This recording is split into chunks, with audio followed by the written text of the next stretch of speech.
Pat, Yes. All right. So my game that defined me was there's a very strange gray area of my gaming career that was before. It was like pre PlayStation, and I think it overlapped a little bit into console, but I was a big PC gamer, and I played this game all the time. The game I'm bringing is Unreal Tournament. I believe I had the Game of the Year edition, but I was really a part of this wave when it first came out, just because this was around the time that I was playing like Counter Strike and a lot of these PC shooters. And Unreal Tournament, it changed the game in a whole bunch of ways. First of all, you know, if you've never played it, it's an arena game. It's kind of like a mode in Halo. I think it basically inspired a lot of stuff in Halo, in my opinion. But it was just, you know, a bunch of people in these ridiculous like levels in space. And you just had these ridiculous weapons too. They were gigantic. You had like this gun called the Enforcer. There was a gun called a Ripper that just shot like saws and stuff. You had like there was a giant one called the Redeemer, and this was like in the age where you were just like people were blowing up. You were, you know, people had rocket launchers. There was a whole bunch of different modes. I was always playing like capture the flag or death match, and this was like a big game for you know, in terms of like setting the groundwork for online multiplayer, because it was first of all, it was visually dope. Like the engine that they built, it's called the Unreal Engine, and you've probably heard of it because they're still using it to this day. Khadeem, are they on like what, Unreal Engine 4? Four, I believe. I think five's coming, but yeah, four for sure. So they're still they literally laid the groundwork for, you know, for a lot of the games that you're playing today. You know, it's literally called the Unreal Engine. And there goes the Ripper. You said what? That's the one. There goes the Ripper right now. You put on the Ripper right there. The guns were so gritty, man. There was lasers, and it was just nonstop. You know what I mean? Between the levels and just like the modes, it was just addicting. You know, you were just on the computer all day, and you know, if you had to jump in what are those called? The internet cafes. If your internet sucked, which it most likely did, you know, that was a whole experience in itself. Yeah, it was just a lot of fun, man. I just remember playing this. I think my sister had this game, and like a family friend, and we were just always online playing. And this was another game that it was just like, if you didn't have like a crazy good internet, you wouldn't have a good time. But I was perfectly okay playing with bots. Like, I'll bot it up. I'll put 20 bots in there and do like team deathmatch, and I'll still have the same amount of fun, because like I don't care if that was a kid sitting somewhere. Like, it's the same thing to me. I shot somebody and killed them. So I'm so glad you brought that up, Pat. I'll never forget when I was introduced to this game. It was in my school. This dude put it on, and like, you remember you used to have computer lab in high school and stuff for a period. This dude put it on one computer in our computer class, all the way in the back. I never forget. It was on the last row, the third computer to the wall, and he had this game on there, just like how you said, couldn't get online. And it was like, never restart the computer, otherwise it's going to be gone. So it was like, always just put it to sleep. And so all we would do the entire time in class is just either we try to get on that computer and, like you said, just play the bots, because it was like, yo, we're not trying to.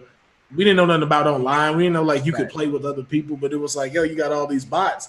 You could even turn up the difficulty with the bots and then just keep going and play. And I loved it. Yeah. Was there a story mode for this?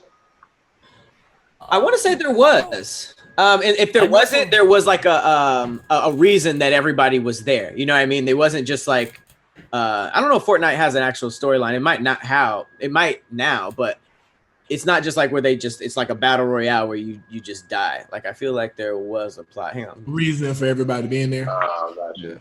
Yeah.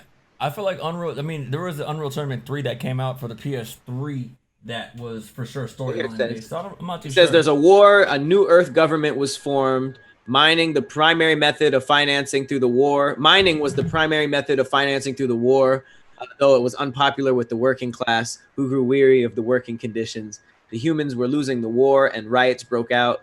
The Terran system was surrounded by forces, but a government team destroyed their mothership. It's a whole thing. It looks like it's a whole thing, but it looks like some space government type of stuff, and it goes really in detail. It says there was like consensual murder was legalized in the year 2291. Consensual murder? Enabling people to fight to the death under organized conditions. That's kind of hard. Also, it was like the purge before the purge. Yeah, and then it said one company, a mining corporation, capitalized on the fights by tri-casting them.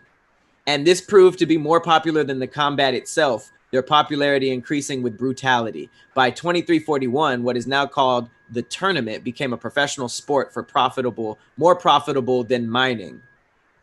Also, all these places that they mine, they basically turned them into fighting arenas. And they've legalized it. So, yeah, now that's like the primary method of financing the war other than mining. Consensual. That ain't the most financing. This is some crazy shit.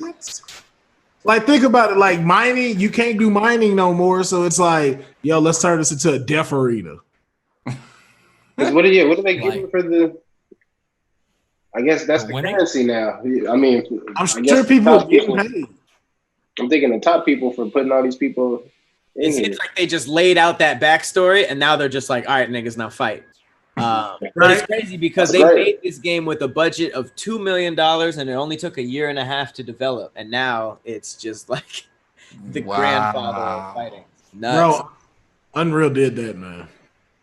They did. The Redeemer. Damn. That shit is gigantic. Wow. Look how big that gun is, is, bro. Ridiculous. And it was easier to play than Doom. I always liked Doom, but something about it never kept me like a fan. Agreed. I'm not sure why though. It's a first person. There's big guns. There's the levels look the same, but there was something about Unreal Tournament, bro. Like I think that's the rocket launcher that spins. Yeah, that's the one. Yeah, and that honestly, this game made me fall in love with rocket launchers. Like, I don't know. I mean, every game has rocket launchers. Almost all of them. You know, growing up, but something about the 5 rocket launchers shooting that at somebody just completely changed the game. But they just like Pat said, it was a lot easier to play than Doom.